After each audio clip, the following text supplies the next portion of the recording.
रूस के तरफ से पाकिस्तान को जो ना मिला है उसने पाकिस्तान के एक बड़े प्लान को फेल कर दिया है, जानेंगे। वहीं दूसरी तरफ भारत ने अब ब्रह्मास्त्र चलाया है पाकिस्तान के ऊपर और ये बहुत जरूरी था, क्योंकि इसके बिना भारत अगर कोई कार्रवाई करता है तो भारत के लिए कई तरह के सवाल खड़े हो सकते थे। जियोपॉलिटिक्स में इस वक्त बहुत कुछ चल रहा है, हमेशा की तरह जानने को मिलेगा बहुत कुछ। आइए जानते हैं इन खबरों को विस्तार से। अभी अगर बात करें ना तो भारत के दो पड़ोसी चाइना और पाकिस्तान, इन दोनों में इस वक्त बड़ा अच्छा समन्वय चल रहा है, लेकिन ये समन्वय पाकिस्तान को भारी पड़ सकता है। अभी अगर आप देखें तो चाइना की स्थिति क्या हुई है, स्क्रीन पर एक आर्टिकल देख रहे हैं। चाइना का ई कॉमर्स बिजनेस पूरी तरीके से अमेरिका को लेकर ठप होना शुरू हो चुका है, और इसलिए ठप होना शुरू हो चुका है क्योंकि 145% तक टैरिफ लग रहे हैं। इसके अलावा भी कई तरह के चार्जेस लग रहे हैं। कहा जा रहा है कि शुरुआत में जब ये टैरिफ लॉन्च नहीं हुआ था तब पाकिस्तान ने जल्दी कोशिश करी, जब चाइना ने जल्दी कोशिश करी कि जितना ज्यादा से ज्यादा माल हो सकता है उसे बेच दो, और उसमें सफलता भी उसने पाई। और उस समय इसका जीडीपी ग्रोथ बहुत अच्छा देखने को मिलने लगा था, और कहा गया था कि चाइना ने तो इस क्वार्टर में जिस तरीके से बिक्री की है ये ताबड़तोड़ बिक्री है। शुरुआती दौर में ऐसा लगा, लेकिन जैसे ही इम्प्लीमेंट हो गया कि टैरिफ लग चुका है, इसके बाद से ई कॉमर्स में गड़बड़ होना शुरू हो गया, और कितना 65% तक का नुकसान इन्हें उठाना पड़ रहा है। और न सिर्फ इस जगह पे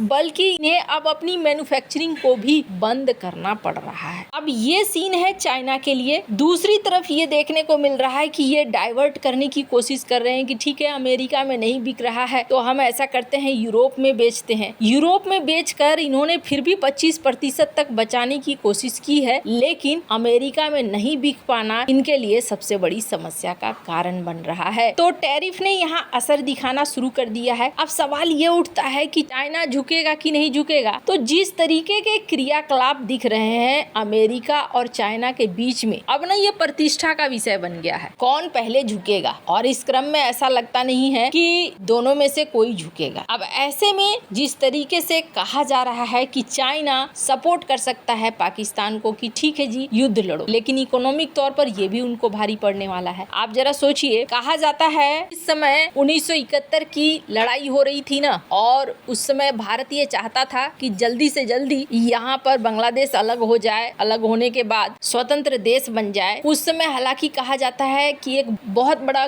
ब्लंडर था शिमला समझौता। ये शिमला समझौता जिसके तहत भारत ने जो जीती हुई जमीन थी उसे भी वापस कर दिया, और 93,000 जो पाकिस्तानी सैनिक थे उनको वापस ले गए भुट्टो, और इसको उन्होंने दिखाया कि देखो जी जमीन भी ले ली हमने और सैनिकों को भी ले लिया। हालांकि बांग्लादेश का निर्माण हो गया, ये उनके लिए बहुत बड़ी चोट थी। तो उस समय देखने को मिला था कि भारत को रोकने के लिए अमेरिका कथित तौर पर चाइना को सपोर्ट कर रहा था, लेकिन चाइना की उस समय ऐसी परिस्थितियां नहीं थी कि वो भारत के साथ युद्ध को करे, और मामला वहां ठंडा पड़ गया। और अभी का सीन एकदम उल्टा है। चाइना और अमेरिका में जिस तरीके की तनातनी है, इस तनातनी के बीच में चाइना झुकने को तैयार नहीं है, और भारत ने अब यहाँ पर भूमिका बनाना शुरू कर दिया है। स्क्रीन पर एक आर्टिकल देख रहे हैं, कहा जा रहा है भारत ने एक डोजियर सबमिट किया है, और ये डोजियर क्या है, एक डॉक्यूमेंट है जिस डॉक्यूमेंट में दिखलाया गया है कि किस तरीके से पाकिस्तान एक आतंक का गढ़ बन चुका है, और आतंक का गढ़ बना पाकिस्तान अपनी भूमिका कहां निभा रहा है। अपनी भूमिका भारत से लेकर ये रूस तक भी दिखला रहा है, रूस तक भी इसकी पहुंच हो गई है। हाल ही में हमने देखा कि मॉस्को में जो घटना हुई थी, उस घटना के बाद जो तार निकल कर आए वो तार निकल कर आए पाकिस्तान से, और पाकिस्तान में वो आतंकी पकड़ा गया, जिसके बाद हो सकता है कि रूस पाकिस्तान को ये कहे कि उस आतंकी को हमें हैंडओवर करो। अब ऐसा क्यों होता है कि ये तार पाकिस्तान में ही मिले, पाकिस्तान में ही वो जाकर क्यों छिपा। बहुत तरह के प्रश्न है, जिसके बाद भारत के इस डोजियर ने दुनिया को दिखलाना शुरू कर दिया है कि देखो किस तरीके से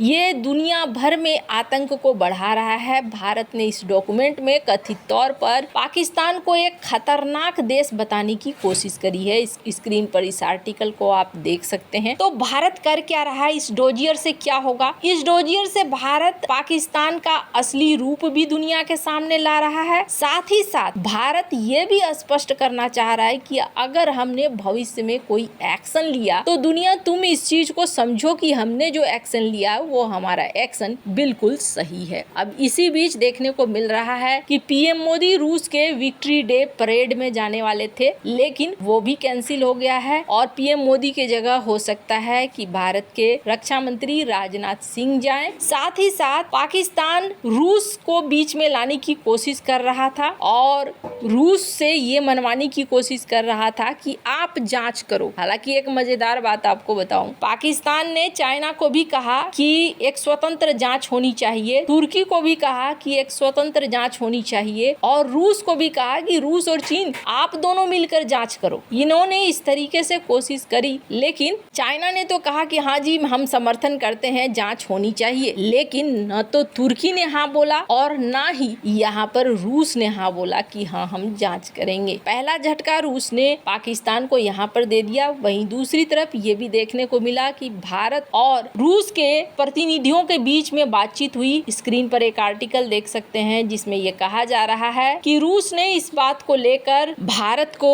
समर्थन दिया कि अगर ये लड़ाई वगैरह कुछ होता है तो वो डिफेंस के सप्लाई वगैरह बने रहेंगे। द इकोनॉमिक्स टाइम्स के इस आर्टिकल को देख सकते हैं जिसमें ये कहा जा रहा है अब भारत दुनिया के सामने कारनामे ला चुका है पाकिस्तान के, और कारनामे लाने के बाद अब देखना होगा कि आगे क्या होता है। हालांकि उकसाने की जितनी भी कार्रवाई है पाकिस्तान वो सारी कार्रवाई कर रहा है, उकसाने की कार्रवाई पाकिस्तान ने छोड़ी नहीं है। यानी कि जनरल मुनीर फिलहाल के लिए एक युद्ध चाह रहे हैं, लेकिन दुनिया के सामने ये रखने की कोशिश कर रहे हैं कि भारत हम पर हमला करेगा, हमने कुछ भी नहीं किया है। रूस भारत का पारंपरिक सहयोगी है, ऐसे में यह अपेक्षा करना कि रूस भारत का साथ नहीं देगा ये कुछ ज्यादा हो जाएगा, जो पाकिस्तान इस वक्त कोशिश कर रहा है। लेकिन हाँ 1971 से विपरीत स्थितियां जरूर देखने को मिल रही हैं। अमेरिका जो कभी पाकिस्तान के साथ खड़ा हुआ करता था वो अभी पाकिस्तान के साथ खड़ा नहीं दिख रहा है। और सच मानिए चाइना हो या रूस हो, अमेरिका की हर गतिविधि पर ये ध्यान दे रहे हैं कि ये इस वक्त क्या फैसला लेते हैं। खैर अब आने वाले समय में आपको बहुत सारी चीजें देखने को मिलेंगी। वैसे